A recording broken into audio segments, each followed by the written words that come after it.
In 1916, the Hibbing Raceway was the venue for another major event. Special trains were even run just to get fans to the track. For the second year in a row, the races on the half-mile track during the county fair drew a stellar collection of cars and drivers, including Johnny Mace and his wife, Miss Elfrida Mace, champion feminine pilot of the universe, as she was known. This would be the first of her 2 visits here. The feature race was won by Eddie Hearn, who had a fierce battle with fellow Hall of Famer Brad Horry. The other big event of the year was the 4th of July 100-mile road race. The Hibbing Auto Club has received a AAA sanction for this championship car race. It would be described as an Indy Car race held on a temporary street circuit today. The Mahoning Loop track wasn't used as they had laid out a new 10-mile course just for this event. And Mr. Chester S. Ricker, the head of timing and scoring at the Indianapolis Motor Speedway, was in town to officiate. Here is a photograph of the race. There is no known film of our race, but a very similar road race was held in California that same year. This clip will give you an idea of what our race would have looked like had you been there.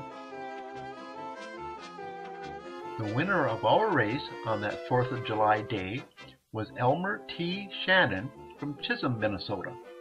He was a well-known builder and driver and had competed nationally, and Mr. Ricker of Indianapolis duly noted his victory for his records.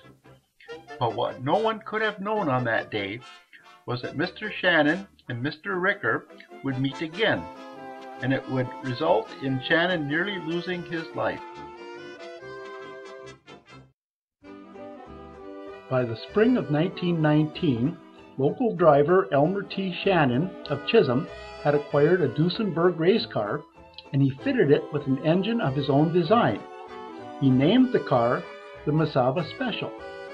In early May, he brought his car to the Indianapolis Motor Speedway and was able to qualify it in the 29th starting position with a speed of 91.70 miles per hour. This is how Shannon was described by the national press. And so it was on May 31st, 1919, after a 2-year hiatus due to World War I, the Indianapolis 500 resumed.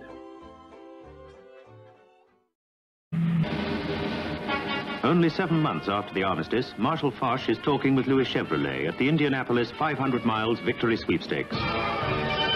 A few hastily assembled new cars and many leftovers bring motor racing back again. It's a tough race with a number of mechanical failures and accidents. 3 men are killed.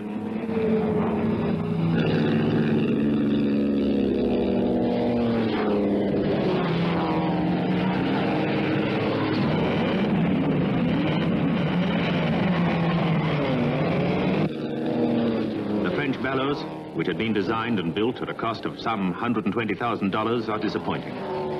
Luckily, Shannon is not seriously hurt. The race is won on a French Peugeot, owned and stored during the war by the American Speedway and driven by Howdy Wilcox. It was near the end of the race that, in what is widely considered to be the freakiest accident in the history of the Indianapolis 500, that Elmer Shannon would meet his fate. Prior to the race, timing and scoring chief Chester Ricker stretched a thin copper wire across the start-finish line that would trigger an electronic timing machine as the cars drove over it. Coming out of turn 4, the car being driven by Louis Chevrolet threw a wheel, and as he crossed the finish line, the jagged hub of that broken wheel cut the timing wire. The wire recoiled, and as luck would have it, hit Elmer Shannon, who was following closely behind, in the neck. It severed his jugular vein. By the time he made it to the pits, his arms and legs had already gone numb. Many people thought he had died, but quick work by track personnel saved his life.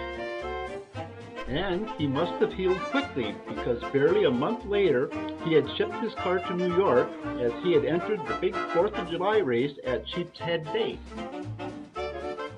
The track at Sheepshead Bay was a 2-mile, high-banked oval made entirely from wood, and speeds of over 120 miles an hour were typical there. He also found the time to replace the engine in his race car with a Packard Twin 6. This was a 450 cubic inch Liberty V12 engine originally built for combat aircraft in World War I. With the new engine, the car had been clocked at over 120 miles an hour. Unfortunately, his car did not arrive in time for the race. Here is some footage of the actual race that he should have been in. Oh, and just watch what Louis Chevrolet does when his car catches on fire.